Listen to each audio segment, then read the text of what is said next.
함께 나누실 하나님 말씀은 사도행전 15장 12절에서 29절까지 말씀인데 저와 여러분이 한 절씩 교대로 읽으시겠습니다. 온 무리가 가만히 있어 바나바와 바울이 하나님께 자기들로 말미암아 이방인 중에서 행하신 표적과 기사에 관하여 말하는 것을 듣더니 말을 마침에 야고보가 대답하여 이르되 형제들아 내 말을 들으라. 하나님이 처음으로 이방인 중에서 자기 이름을 위할 백성을 취하시려고 그들을 돌보신 것을 시므온이 말하였으니 선지자들의 말씀이 이와 일치하도다.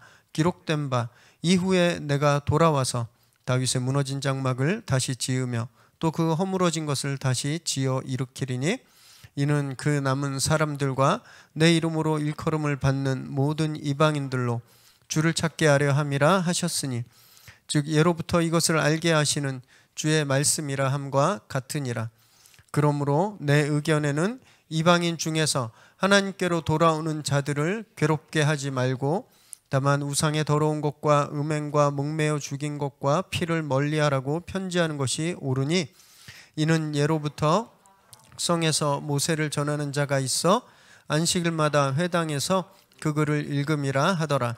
이에 사도와 장로와 온 교회가 그 중에서 사람들을 택하여 바울과 바나바와 함께 안디옥으로 보내기를 결정하니 그 형제 중에 인도자인 바사바라 하는 유다와 실라더라. 그 편에 편지를 붙여 이르되 사도와 장로된 형제들은 안디옥과 수리아와 길리기아에 있는 이방인 형제들에게 문안하노라. 들은즉 우리 가운데서 어떤 사람들이 우리의 지시도 없이 나가서 말로 너희를 괴롭게 하고 마음을 혼란하게 한다 하기로 사람을 택하여 우리 주 예수 그리스도의 이름을 위하여 생명을 아끼지 아니하는 자인 우리가 사랑하는 바나바와 바울과 함께 너희에게 보내기를 만장일치로 결정하였노라. 그리하여 유다와 실라를 보내니 그들도 이 일을 말로 전하리라. 성령과 우리는 이 요긴한 것들 외에는 아무 짐도 너희에게 지우지 아니하는 것이 옳은 줄 알았노니 함께 읽습니다. 우상의 제물과 피와 목매어 죽인 것과 음행을 멀리할지니라. 이에 스스로 삼가면 잘 되리라. 평안함을 원하노라 하였더라. 아멘. 오늘 우리에게 주시는 하나님의 말씀입니다. 한 2, 3주 사이에 얼마 되지 않았죠.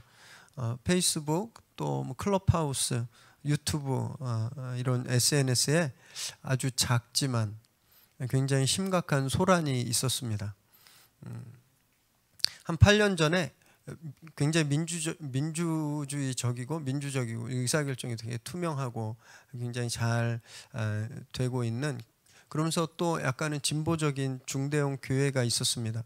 그 교회가 8년 전에 첫 번째 분립개척 교회를 세웠어요. 저희도 새로운 교회에서 분립개척해서 4년 전에 나왔잖아요. 그것처럼 이 교회도 교회 비전이 계속 교회를 분립해 나가는 겁니다. 그래서 그 첫 번째 교회가 이제 8년 전에 이제 개척된 거죠.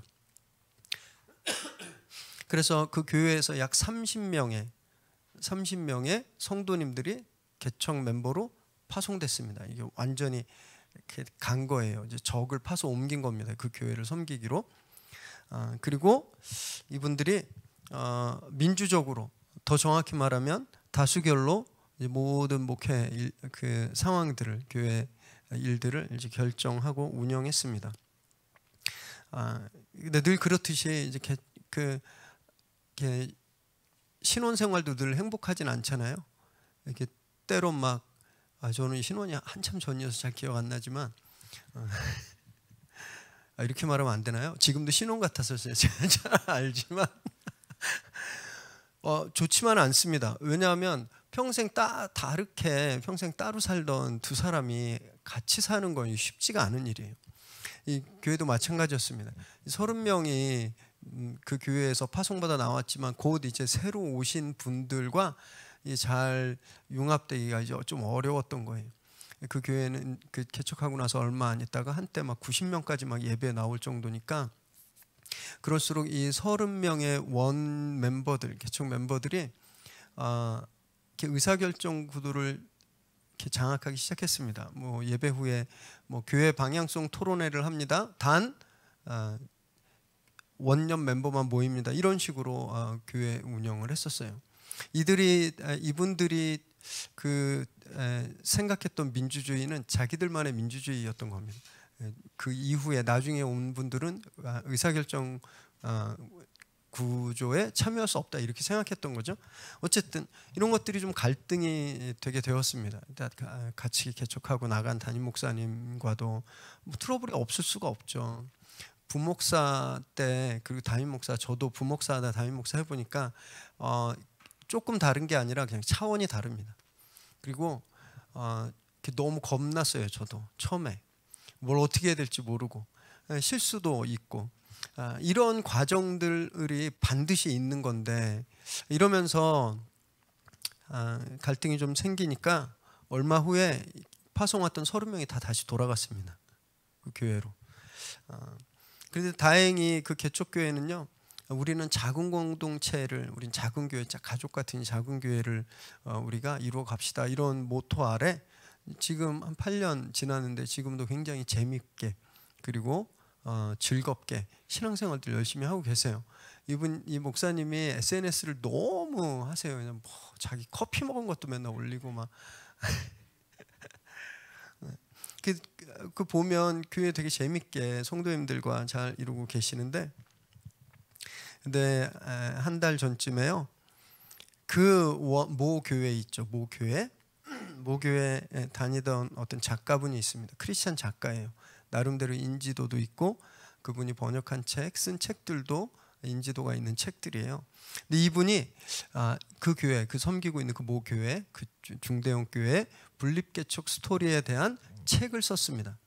그래서 어떻게 그 교회가 민주적으로 교회를 분립하고 교회를 어떻게 민주적으로 운영하는지 그걸 이제 소개하기 위해서 그 교회 스토리를 책으로 썼습니다. 그 책 제목이 땡땡 민주주의예요. 이제 최소한 뭐 가릴 건 좀 가리고 있습니다. 땡땡 민주주의. 그 책을 검색해 보면 책 속에 이렇게 되어 있습니다. 우리가 잃어버린 초대교회 숙의 민주주의를 회복 실험 느낌표. 상식과 투명성이 담보된 민주적인 교회 운영 느낌표. 이게 책 소개예요. 그러니까 어떤 의도를 가진 책인지 좀 알 수가 있는데요. 정말 멋진 문구죠.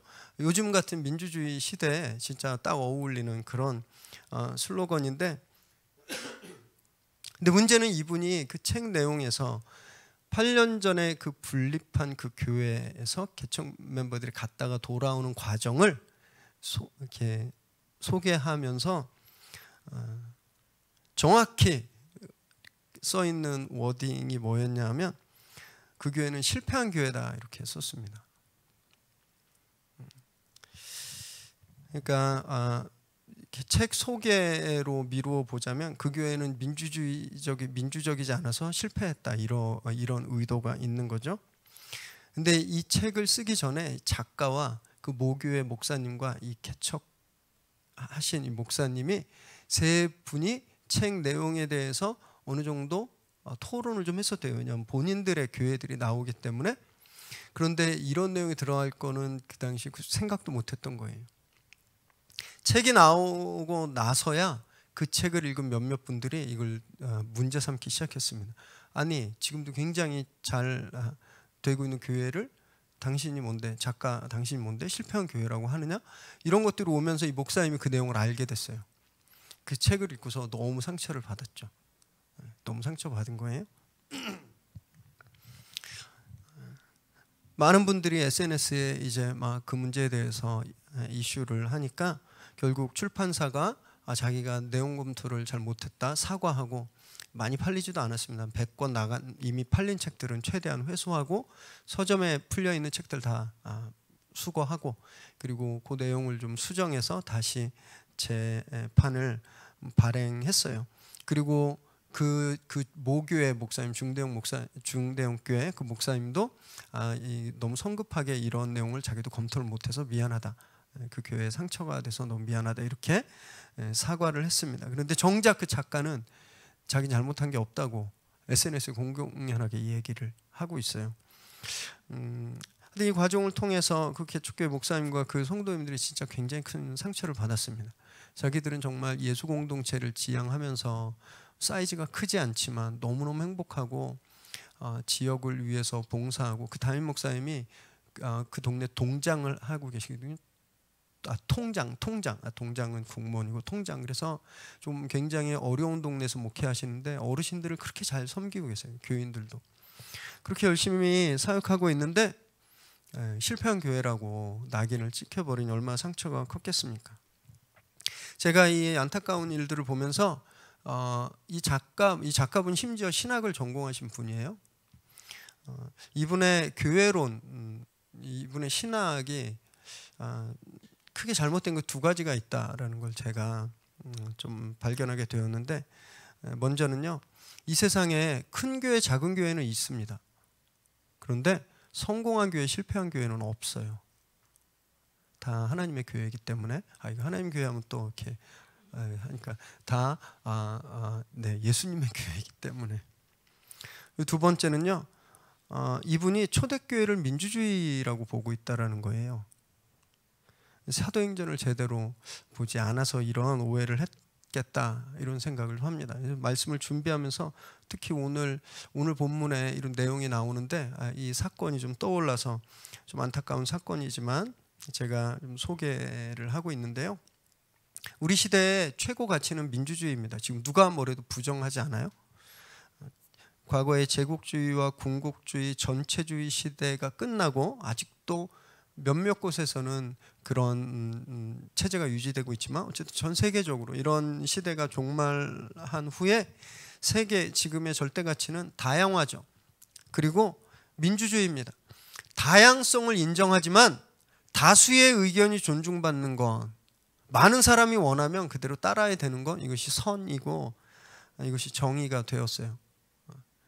사실 민주주의는 다수결에 기반하고 있거든요.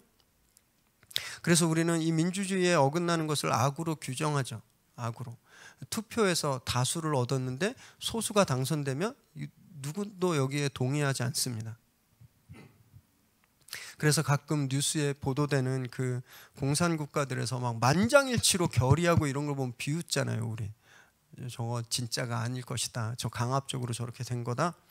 우린 그래서 그런 거예요. 민주주의가 최고의 가치라고 우리가 믿고 있기 때문에. 그런데요, 이 민주주의를 너무 신봉해서 천국도 민주주의일 거다라고 생각하고 계시는 분들이 있다는 겁니다. 전 진짜 천국도 민주주의일까요? 천사들이 투표해서 뭐 이렇게 뽑고 그럴까요? 민주주의 천국 아닙니다. 우리나라도 자유민주주의 국가잖아요. 그래서 매 5년마다인가요? 대통령 선거가? 4년인가요? 5년? 5년 맞나요? 헷갈려. 국회의원이 4년이죠. 매 5년마다 투표로 대통령을 뽑아요. 그러면 온 국민이 다 천국을 경험하나요? 정권을 누가 잡든지 절반은 행복하고 절반은 지옥이에요. 1988년도 대통령 직선제가 이루어진 이후 지금까지 우리는 민주주의로 천국을 맛본 적이 단 한 번도 없습니다.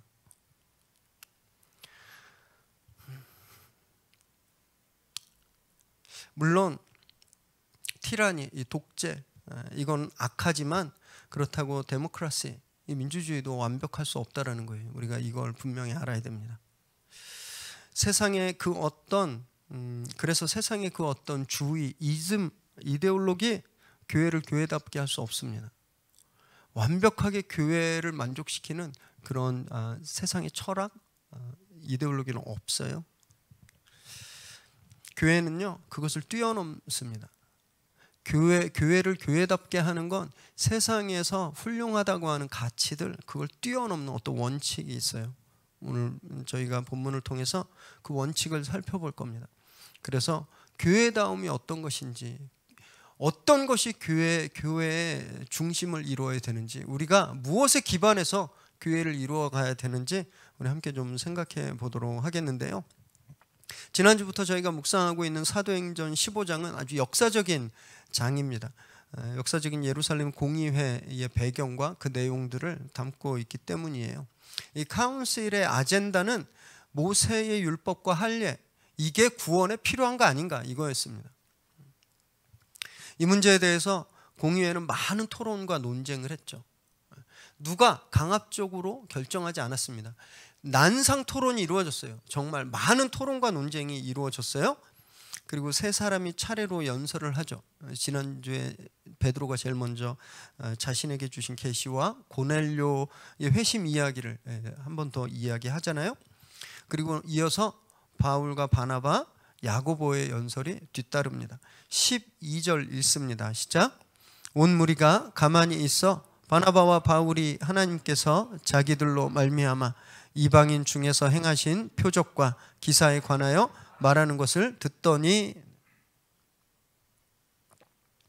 베드로가 연설을 마치자 온 무리가 침묵했습니다. 더 이상 거기에 대해서 반박하지 않는 거예요. 이 반응은요 11장에서도 한 번 더 나왔었습니다.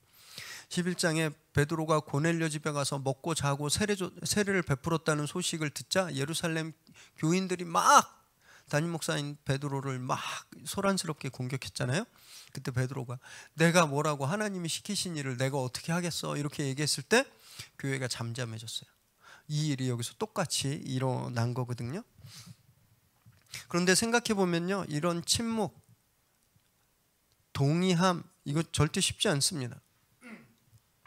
저는 가끔 국회 실시간 방송을 좀 볼 때가 있거든요. 국감할 때, 특히 어떤 민감한 이슈에 대해서 국정감사할 때는 가끔 보는 편인데, 그걸 보면서 눈이 찌푸러질 때가 한두 번이 아니에요.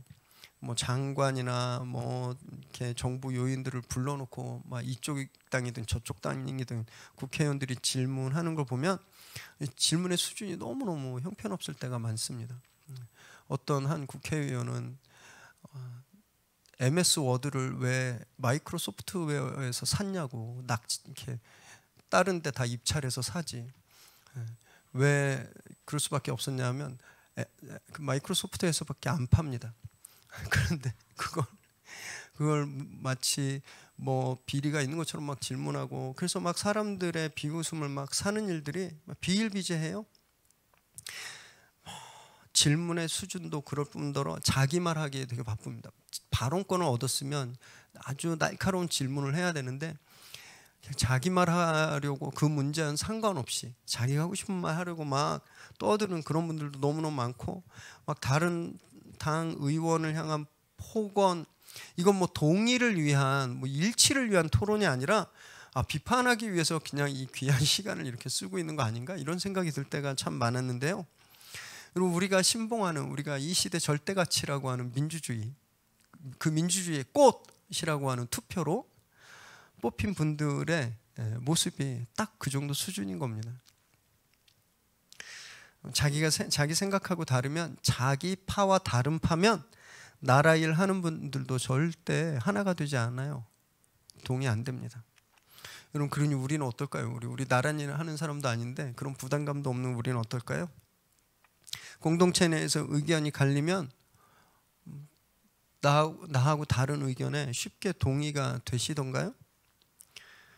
어렵죠. 오히려 막 대화가 길어지면 데시벨이 계속 높아져 가잖아요. 큰 소리로 반박하고 우기고 막 얼굴 불 켜집니다. 여러분, 그렇다고 다수결로 의결하면 문제가 해결됩니까? 절대 그렇지 않습니다. 결의는 할 수 있어요. 그러나 문제는 절대 해결 안 됩니다. 국회에서 다수당 의견에 소수당이 순순히 동의하는 거 한 번도 본 적 없습니다. 한 번도 본 적 없어요. 우리도 안 그런 겁니다. 우리도. 그런데 예루살렘 공의회를 보세요. 반대파들이 잠잠했습니다.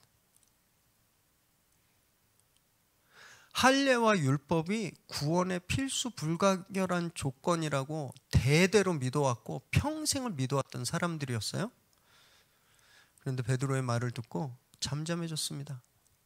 더 이상 자기들의 의견을 이야기하지 않는 거예요. 왜냐하면요, 이들이 투표로 져서 그런 거 아닙니다.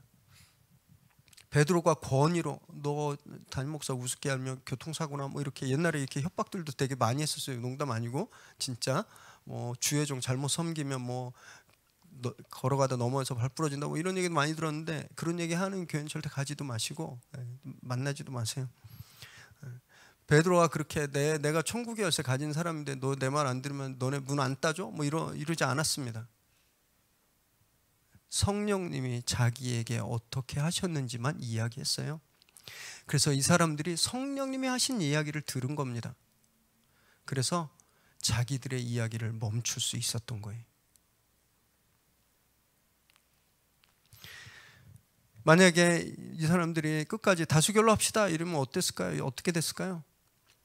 당시 여기 모인 사람들은 거의 100%가 유대인 크리스찬이었습니다. 그들이 투표했다면 이 공유의 결정이 어떻게 났을까요? 틀림없이 이방인들은 반드시 할례 받아야 된다라는 조항이 통과되었을 겁니다. 그랬다면 교회는 계속 소란해졌고 어쩌면 이방교회, 대한예수교 장로의 이방교회, 이렇게 유대교회, 이렇게 교파가 갈라질 그렇게 됐을 거예요. 하지만 이들이 자기들의 생각, 자기들의 관습, 자기들의 믿음이 아니라 성령께 집중하자 잠잠해질 수 있었고, 그리고 바울과 바나바를 통해 하신 일들을 경청할 수 있게 되었습니다. 성령을 인정하면 잠잠해지는 겁니다. 막 내 안에 하고 싶은 얘기들이 막 많고 나는 동의할 수 없는데 나는 저런 식으로 안 해서 이게 훨씬 좋은 것 같고, 그래서 마음이 급하고 막 이 안에 막 내 생각이 들끓지만 내가 그때 잠시 내 마음을 누르고 성령께서 무엇을 원하시는지, 성령께서 어떻게 하시는지 그 성령에 집중하면 우린 잠잠일 수 있는 거예요. 그렇지 않고 내 생각에 집중하면요 계속 시끄럽습니다. 부글부글 막 계속 끓어요. 성령께 집중해야 내가 동의하지 않은 그 사람, 내가 지금 반대하고 있는 저 사람을 통해 일하시는 성령님의 스토리를 내가 그때 들을 수 있게 되는 거예요. 이렇게 성령께 집중하는 것, 이것이 교회입니다. 교회는 투표하고 다수결하고 그런 데가 아니라 성령께 집중하는 곳이라는 거예요. 그래서 저는 우리 미래 새로운 교회가 늘 성령님께 집중하는 교회가 되길 바랍니다. 그래서 정말 나를 통해서 또 옆에 계신 우리 성도님들을 통해서 가만히 일하시는 그 성령님의 그 역사하시는 소리를 잘 듣게 되는 저와 여러분 되시기를 바랍니다. 13절 14절 읽습니다. 시작. 말을 마침에 야고보가 대답하여 이르되 형제들아 내 말을 들으라. 하나님이 처음으로 이방인 중에서 자기 이름을 위할 백성을 취하시려고 그들을 돌보신 것을 시므온이 말하였으니. 바울과 바나바가 다시 한번 공식적으로 1차 선교여행 중에 성령께서 하신 일을 보고하고 나자 공유의 의장인 야고보가 이제 자기 발언을 합니다. 여기도 보면 야고보가 지시한 거 아니에요. 야고보 자기 생각을, 개인적인 자기 생각을 이야기한 겁니다. 자기 자신도 엄격한 율법주의 크리스찬이었습니다. 바리새인들보다 더 열심히 율법을 지켰던 분이었어요. 그럼에도 불구하고 자기가 해오던 방법이 아니라, 자기 생각이 아니라 성령께서 행하고 계신 일을 지금 인정하고 있는 겁니다. 특히 14절에 베드로가 말한 고넬료 사건을 이야기하면서 여기서 베드로를 시므온이라고 부르고 있죠. 시므온. 복음서인 시몬이라고 되어 있는데, 이 시므온은요 베드로의 유대식 이름입니다. 유대식 이름. 왜 베드로? 어쩌면 이 자리는 공식적인 자리였기 때문에 베드로라는 이름이 더 맞았습니다. 왜냐하면 주님이 피터라고 부르시고 반석이라고 부르시면서 그 위에 교회를 세우시겠다고 했기 때문에 이 지금 공식적인 교회 모임에서는 시므온보다 베드로라는 호칭이 더 맞는 호칭이었거든요. 그런데 야고보는 여기서 그 호칭을 쓰지 않고 옛날 이름을 쓰는 거예요. 왜냐하면요, 지금 이 사항에 대해서 제일 불편한 사람들이 누구예요? 유대인 크리스찬들입니다. 그래서 그들에게 친숙한 이름을 사용하는 겁니다. 그래서 그들의 마음을 달래주고 있는 거예요. 그리고 시므온 바에도 골수 유대인이지만 이렇게 하나님이 하신 일에 순종하잖아. 우리도 그래야 되지 않을까? 그들을 설득하고 있는 거예요. 진짜 지혜로운 방법입니다. 정말 그 상대를 배려하고 그 상대를 이해해주고 설득하는 거, 이런 대화의 기술은요 정말 귀해요. 우리가 보통 대화하다 마음 상하는 이유는요 내용 때문이 아닙니다. 잘 생각해 보세요. 어떤 내용 때문에 마음 상해 본 적 별로 없으세요? 그 말하는 사람의 태도 때문에 기분 나쁘고 자존심 상하고 화날 때가 많거든요. 배려 없는 거친 표현은요 절대 마음의 문을 열 수가 없습니다. 그래서 옳은 말을 하는 것보다 더 중요한 건 옳게 말하는 거예요. 올바른 방법으로 말하는 겁니다. 가끔 보면 그 말은 들어보니까 맞는데 왠지 기분 나쁘죠. 그 사람 태도 때문인 거예요. 거센 표현, 거친 언사는 이처럼 다른 사람의 마음을 다치게 하고 본래 의미를 굴절시킵니다. 민주주의는 어떤 태도로 말하든 어떤 형식으로 말하든 그게 중요하지 않아요. 상대방을 꺾고 표를 많이 확보하는 것, 그게 목표입니다. 그러나 교회는요 상대 마음을 헤아리는 공동체예요. 저는 저와 여러분의 말이 이렇게 논설, 아주 날카로운 논설이나 비평문이 아니라 부드러운 시 같기를 바랍니다. 우리가 얘기하면 뭔가 귀가 간질간질하면서 뭔가 노스텔지아를 불러오고 서정적인 따뜻함이 느껴지는 그런 시가 되면 너무 좋겠습니다. 제가 귀국해서 이렇게 새벽 예배나 어떤 특별한 때 설교를 하게 되면 제 스스로 느껴요. 너무 나는 왜 이렇게 딱딱하게 설교를 할까? 10년간 미국에서 공부하면서 그렇게만 해왔습니다. 페이퍼도 딱딱하게 다른 사람의 허점을 찌르는, 그리고 다른 학설을 비평하는, 이렇게 공부해 왔더니 설교할 때도 그렇게 나오더라고요. 그래서 제가 시집을 샀습니다. 제가 시를 읽었어요? 믿으실 수 있겠어요? 그래서 시를 사서 시를 막 읽고, 처음에 이게 너무 안 맞는 거예요, 저하고. 이런 표현을 이렇게. 네, 그렇게 노력했더니 좀 부드러워지더라고요. 여러분 그런 훈련을 하시기 바랍니다. 그래서 가정에서, 사무실에서 우리들의 말이 정말 아름다운 그런 시 또는 노래 같기를 바라요. 그래서 우리가 대화하는 모든 사람들의 그런 마음을 여는 그런 일들이 늘 베풀어지게 되길 바랍니다. 15절에서 17절 읽습니다. 시작. 선지자들의 말씀이 이와 일치하도다. 기록된 바 이후에 내가 돌아와서 다윗의 무너진 장막을 다시 지으며 또 그 허물어진 것을 다시 지어 일으키리니 이는 그 남은 사람들과 내 이름으로 일컬음을 받는 모든 이방인들로 주를 찾게 하려 함이라 하셨으니. 야고보 의장이 아모스서 9장 말씀을 인용합니다. 그래서 베드로가 지금 이야기한 거, 방금 전에 얘기했던 건 베드로 혼자 생각이 아니라 성경에서 예언된 말씀과 일치한다, 말씀을 성취한 거다, 이렇게 선언하죠. 그래서 아모스서에 따르면 무너진 다윗의 장막이 세워질 때 모든 이방인들이 주께 돌아온다고 했는데 이 일이 지금 일어나고 있는 거다, 이렇게 말합니다. 여기서 일치하다라는 단어가 되게 중요한데요. 이 원어로 심포호네오예요. 심포호네오. 교향악이 심폰인데 그게 이 단어에서 나왔습니다. 그래서 직역하면 베드로와 선지자들의 말이 심포니를 이룬다, 이런 뜻을 가지고 있어요. 그러니까 이들의 증언이 막 심포니 오케스트라처럼 막 합주를 하고 있는 거예요. 너무너무 잘 어울리는 그런 교향악을 지금 연주하고 있는 거다, 이렇게 말하고 있는 겁니다. 아모스와 베드로는 동시대 사람이 아니었습니다. 무려 800년 정도의 그런 시차가 있어요. 사역했던 공간도 다릅니다. 그러나 이들이 말씀에 묶이니까 이 시차가 이 공간을 초월해서 아름다운 합주를 이루는 거예요. 아름다운 심포니를 이루고 있는 겁니다.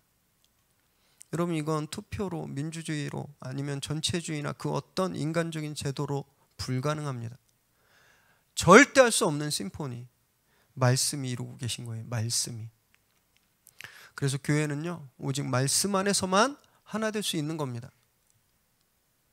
말씀 외에 그 어떤 것도 우리가 심포니가 될 수 없게 하는 거예요. 우리 말씀 외에 그 어떤 것으로도 심포니를 이룰 수 없습니다. 아주 날카로운 소리를 내는 바이올린 같은 분이 첼로처럼 따뜻한 소리를 내는 분과 화합할 수 있는 건 아주 라이트한 가벼운 피콜로 같은 분이 무거운 콘트라베이스와 조화를 이룰 수 있는 유일한 길은요, 말씀입니다. 말씀. 말씀이 지휘할 때 우린 아름다운 화음을 만들어내는 심포니 오케스트라가 되는 거예요. 사랑하는 여러분, 그래서 날마다 말씀을 품고 사시기 바랍니다. 매일매일 말씀에 우리 삶을 튜닝하세요. 기타가 있는데요, 며칠 그냥 놔두면 이 튜닝이 틀어집니다. 그럼 다시 계속 튜닝을 해야 제대로 소리가 나거든요. 일주일에 한 번, 오늘 주일이지, 교회 와서 책 핀다고 우리 삶이 말씀에 튜닝되는 게 아닙니다. 정말 말씀을 품고 매일매일 그 말씀에 나를 아주 작은 부분까지 계속 튜닝해야 우리가 말씀을 지킬 수 있는 거예요. 그렇게 말씀의 삶을 튜닝하고 성령의 지휘 아래 다른 분들과 조화를 이루어서 정말 멋진 하늘 교향곡을 연주하는 저와 여러분 되시기를 주님의 이름으로 축원합니다. 19절 20절 읽습니다. 시작. 그러므로 내 의견에는 이방인 중에서 하나님께로 돌아오는 자들을 괴롭게 하지 말고 다만 우상의 더러운 것과 음행과 목매어 죽인 것과 피를 멀리하라고 편지하는 것이 옳으니.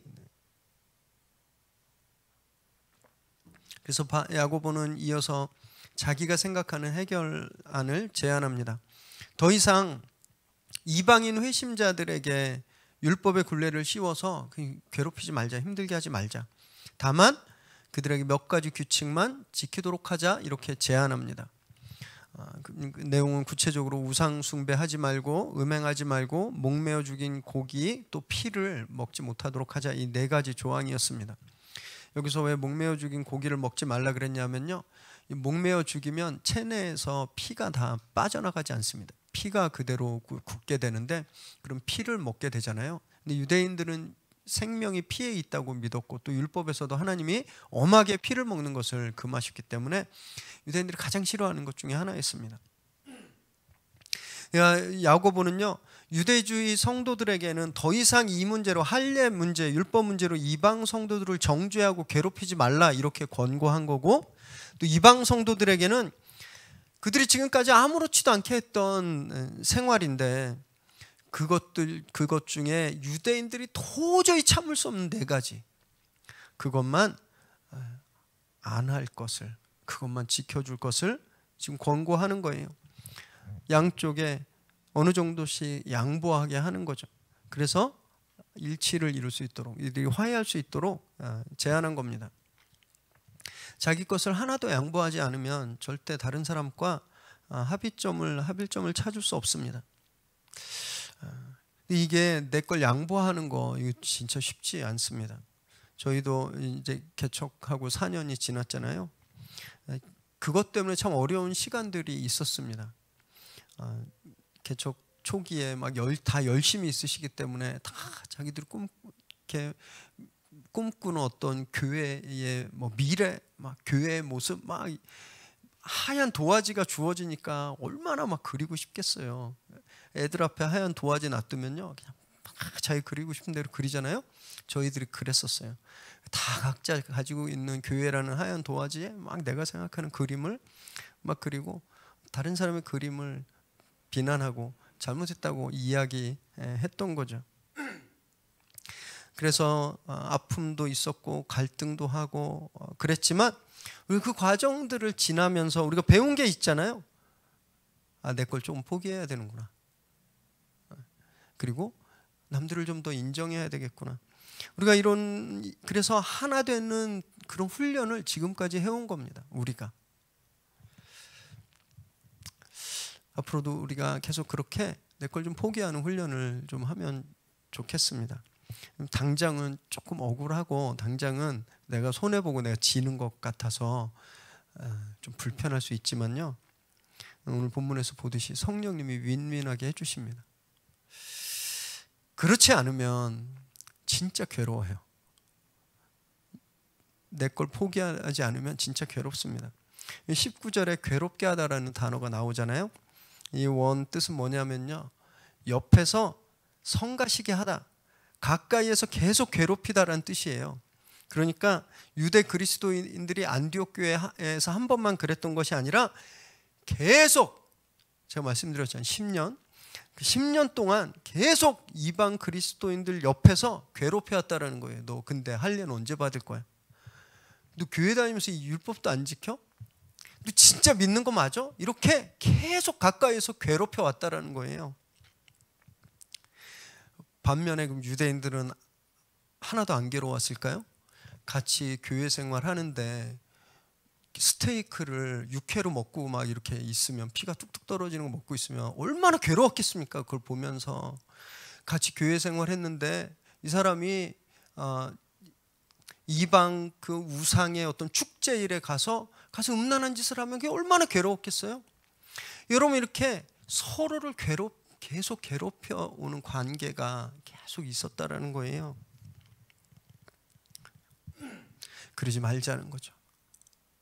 서로 권리를 포기하면서 서로 괴롭히지 말자. 지금 야고보가 그걸 제안하고 있는 겁니다. 민주주의는 더 많은 표를 확보하기 위해서 한치의 양보도 없습니다. 이거 내가 양보하면 내가 지는 겁니다. 내가 지는 거예요. 지난주에 이스라엘의 총리가 바뀌었습니다. 몇 표 차로 바뀌었는지 아세요? 한 표 차로 바뀌었습니다. 나타나후 총리를 반대하는 모든 정당들이 진보 보수 이슬람 할 거 없이 다 연합돼서 후보를 내서 표결을 했는데 한 표 차로 이겼어요. 그래서 총리가 바뀌었습니다. 이 사람들이 일단 우리끼리의 그런 갈등은 나중에 생각하고 일단 얘부터 내리자. 그래서 한 거예요. 그런데 앞으로 이 중에 2명만 일이 넘어가면 또 바뀝니다. 이 민주주의예요. 한치 양보도 없습니다.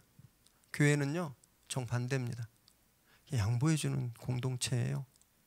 양보해주는 더 큰 더 큰 선을 위해서 우리가 양보해주는 겁니다. 그러지 않고 끝까지 내 걸 포기하지 않으면 가까이 있는 사람들이 계속 괴로운 겁니다. 가까이 있는 사람들이 내 기준, 내 방식, 내 생각을 강요하면, 집에서 계속 그걸 강요하면요, 내 가족이 제일 괴로워요. 커브에서 계속 그걸 강요하면요, 커브 조원들이 괴롭습니다. 여러분 직장에서 그걸 계속 강요하면요, 직장 동료들이 괴로워요. 가까이 있는 사람들이. 권리를 포기해서 가까이 있는 분들을 더 이상 괴롭히지 않는 저와 여러분 되시길 정말 바랍니다. 22절 읽습니다. 시작. 이에 사도와 장로와 온 교회가 그 중에서 하나님을 택하여 바울과 바나바와 함께 안디옥으로 보내기를 결정하니 곧 형제 중에 인도자인 바사바라 하는 유다와 실라더라. 야고보의 제안이 온 교회의 만장일치로 받아들여졌습니다. 사도와 장로와 온 교회란 이 공의회, 이 카운슬에 참여한 모든 사람들이라는 걸 뜻해요. 그들의 의견의 일치를 본 겁니다. 그래서 야고보의 제안처럼 편지를 쓰기로 했어요. 그리고 그걸 공증하기 위해서 바사바라는 유다와 실라를 같이 보내는 거죠. 여기서 바사바 유다는 정확히 누구인지는 알려져 있지 않은데요, 많은 학자들이 추측하건대 사도행전 1장 23절에 보면 가룟 유다의 공석, 사도 자리가 하나 공석이었기 때문에 교회가 사도를 한 명 세울 때 그 후보 중에 한 사람이 바사바 요셉이었는데 아마 그 바사바 요셉의 형제일 거다라고 추측하고 있습니다. 그리고 실라는 로마식 이름으로 실루아노예요. 실루아노. 그래서 바울 서신에 보면 실루아노란 이름이 나오는데 이 실라와 동일인물입니다. 이 사람은 바울 사역이 있어서 굉장히 중요한 역할을 감당하게 됩니다. 바울과 함께 2차 전도 여행을 동행했고요. 나중에 디모데와 함께 사역하기도 해요. 다음 주에 저희가 보겠지만 이 실라가 예루살렘의 이게 공의회 공식 대표잖아요. 공의회 일종의 대사, 유엔 대사 같은 사람이거든요. 이 사람이 바나바가 아니라 바울과 동행하게 된다라는 건 엄청난 의미가 있는 겁니다. 다음 주에 저희가 볼 거예요. 예루살렘 교회가 바울 사역을 공인하고 있다라는 겁니다. 바울이 이방인의 사도다라는 것을 공증하는 거예요. 이게 실라가 동행하면서 그걸 보여주는 거거든요. 여러분 생각해 보세요. 이 문제가 지금 결론은 되게 좋았지만 처음에 어땠어요? 너무 불편했죠. 안디옥 교회에서 막 맨날 싸웠다 그랬습니다. 그 단어의 어감으로 보자면 바울이 자기 분을 못 이길 정도로 막 정말 막말했을 정도까지 그렇게 싸운 그런 불편한 상황이었어요. 그런데 이 과정을 잘 풀어내자 바울은요 엄청난 동역자를 얻게 된 겁니다. 그의 사역에 날개가 달린 거예요.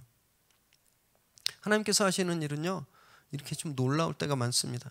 저도 이런 경험이 있어요. 개척 초기에 진짜 저에게 맨날 돌직구만 던지시는 집사님이 한 분 계셨습니다.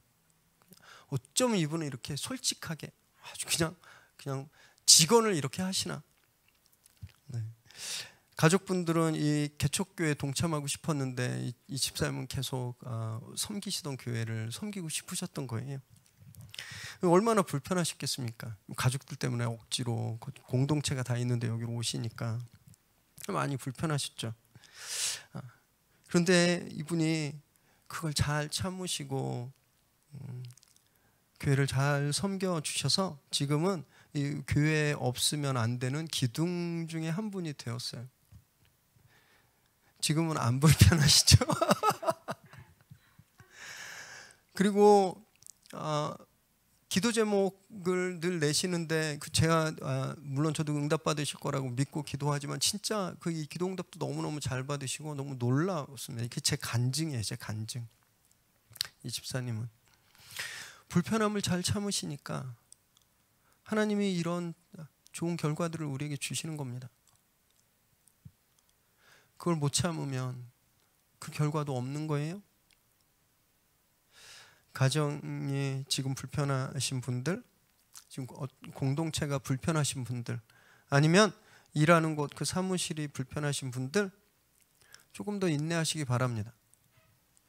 그 불편함이 곧 든든한 버팀목이 될 것을 믿으시기 바랍니다. 24절 25절 읽습니다. 시작. 들은즉 우리 가운데서 어떤 사람들이 우리의 지시도 없이 나가서 말로 너희를 괴롭게 하고 마음을 혼란하게 한다 하기로 사람을 택하여 우리 주 예수 그리스도의 이름을 위하여 생명을 아끼지 아니하는 자인 우리가 사랑하는 바나바와 바울과 함께 너희에게 보내기를 만장일치로 결정하였노라. 안디옥 교회에 보내는 편지 내용은요, 먼저 23절처럼 이 편지가 예루살렘 공의회의 공식 입장이다 이걸 밝힙니다. 그리고 이 문제가 왜 생겼는지도 설명하죠. 안디옥 교회 가서 막 할례와 율법을 강요해서 교회를 혼란스럽게 만든 사람은 공식적인 교회가 공식적으로 파견한 사람들이 아니다라는 거예요. 그리고 우리는 그들이 이런 문제를 일으켰다라는 것을 지금에야 알게 되었다라는 거죠. 그래서 이 문제에 대해서 공의회는 공식 대표단을 바나바와 바울과 함께 보내서 이 문제를 해결하기로 만장일치로 결정했다라고 쓰고 있습니다. 여기서 바나바와 바울을 언급하면서 그리스도 이름을 위해 생명까지 아끼지 않는 이라는 표현을 썼는데요. 이거는 이 둘을 안디옥 교회 리더로 인정해 주는 말이죠. 동시에 그 리더와 함께 생활하고 있는 교인들, 그 교회도 여러분들도 역시 그리스도를 위해 목숨 거는 우리와 똑같은 교회입니다. 우리와 똑같은 형제입니다. 그 인정해주고 있는 말이에요. 그리고 단 한 표의 반대도 없이 만장일치로 이것을 결정했다라고 하면서 모든 교회가 이것을 다 동의하고 있다라고 알려주는 겁니다. 여러분, 이 편지를 받고 안디옥 교회가 얼마나 기뻤을까요? 그 기쁨은 저희가 다음 주에 나눠보게 될 겁니다. 여기서 저희가 좀 주의해서 보아야 될 것은 이 의결이 만장일치로 됐다는 건 만장일치. 제가 아까 서두에 말씀드렸죠. 우리 만장일치를 되게 우습게 여깁니다. 웃겨요.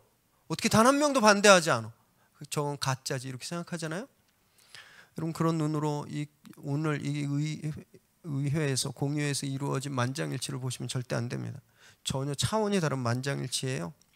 다수결에 뿌리를 둔 민주주의 관점에서 보면 전근대적이고 되게 불합리해 보입니다. 웃겨요. 특히 권위, 질서, 기준들이 빠르게 해체되고 있는 이 포스트 모던 시대에 만장일치는요, 너무너무 불합리해 보입니다. 강압적인 것처럼 보여요. 그래서 교회도 당연히 민주주의적이어야 된다라고 생각하게 되는 거예요. 물론 교회도 조직입니다. 그래서 의사결정 과정이 최대한 투명해야 돼요. 몇 명이 모여서 몰래 하면 절대 안 됩니다. 그리고 가능한 많은 분들의 의견을 들어야 됩니다. 많은 분들의 목소리를 들어야 돼요.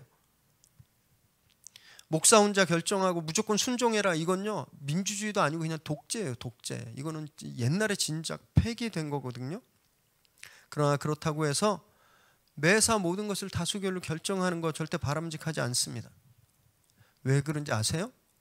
교회의 주인은요 우리가 아니기 때문에 그래요. 내 권리를 행사해서 무엇을 결정할 수 있는 그런 권한이 우리에게 없습니다. 에베소서 1장 22절 함께 읽을까요? 시작.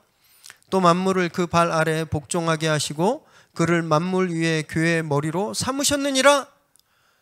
교회의 머리가 예수 그리스도라고 말씀하고 있는 겁니다. 몸은요 머리가 생각하는 대로 움직입니다. 머리가 향하는 대로 가요.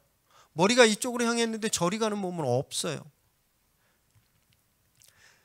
예수께서 교회의 머리 되신다는 것은 교회의 모든 결정을 내리는 분, 즉 교회의 주인 예수님이라는 겁니다. 우린 투표할 권한이 없어요. 그럼에도 불구하고 우리가 모여서 의견을 나누고 토론하고 막 논쟁하는 것, 그 이유는요 무엇을 결정하기 위해서가 아니라 우리의 머리이신 예수님의 뜻이 어디에 있는가, 그 뜻을 구하기 위한 거라는 거예요. 오늘 이 예루살렘 공의회가 그랬습니다. 그들은 무엇을 자기들이 결정 내리려고 토론하지 않았어요. 정말 난상 토론을 통해서 하나님이 무엇을 원하고 계신가, 그걸 찾아보자. 그걸 위한 토론이었습니다. 하나님의 뜻을 발견하는 과정이었어요. 그리고 그들이 그 뜻을 찾았을 때 모두 순종했습니다. 단 한 사람도 빼놓지 않고 다 순종했어요.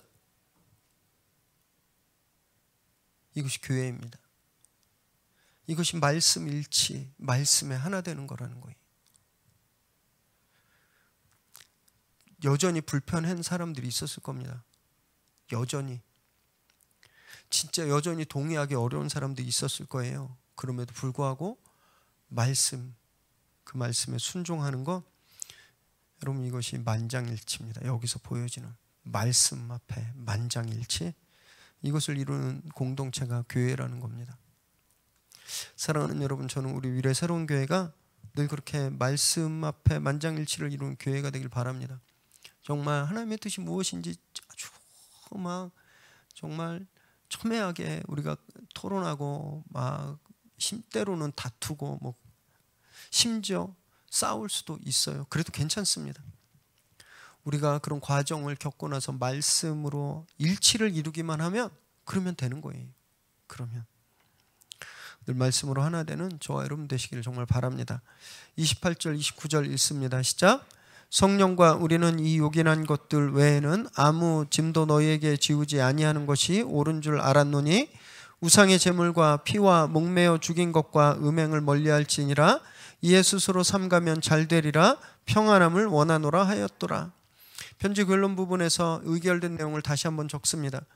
카운실에서 결정된 4가지 금지사항, 우상 숭배, 음행, 목매어 죽인 것, 피 먹지 않는 것, 이 4가지 조항이죠. 이것을 잘 지키고 평안하길 원한다, 이런 인사말로 마치죠. 지금까지 15장 전체, 15장 이 카운실의 모든 일련의 과정들을 보면 좀 너무너무 아름답지 않나요? 문제가 생겼습니다. 정말 도저히 타협할 수 없는 문제였어요. 이건 죽고 사는 문제였습니다. 그래서 서로 죽일 듯이 붙었어요. UFC 경기하듯이 막. 그런데 도망가고 갈라서고 반목하지 않고 결국 말씀 앞에서 일치를 이룬 겁니다. 그걸 위해 서로 중요하다고 생각하는 것들을 양보했어요. 포기했습니다. 그러자 이 과정을 통해서 정말 하나님이 준비해 놓으신 귀한 일꾼 동역자가 또 탄생하게 되죠. 교회가 하나님을 확인했습니다. 여러분, 이것이 우리가 본받아야 될 굉장히 중요한 교회의 모습이라는 거예요. 이것이 이 세상에서 지금 가장 가치 있다고 여기는 민주주의와 차원이 다른 교회주의인 겁니다. 늘 말씀으로 기준을 삼는 저와 여러분 되시기 바랍니다. 그 말씀 앞에 내 기득권, 내 공로, 내 권리 날마다 내려놓게 되길 바랍니다. 그래서 정말 흠 많고 틈 많은 그런 민주주의가 최고의 가치인 줄 아는 이 세상에 하늘의 가치를 보여주는 저와 여러분 되시기를 주님의 이름으로 축원합니다.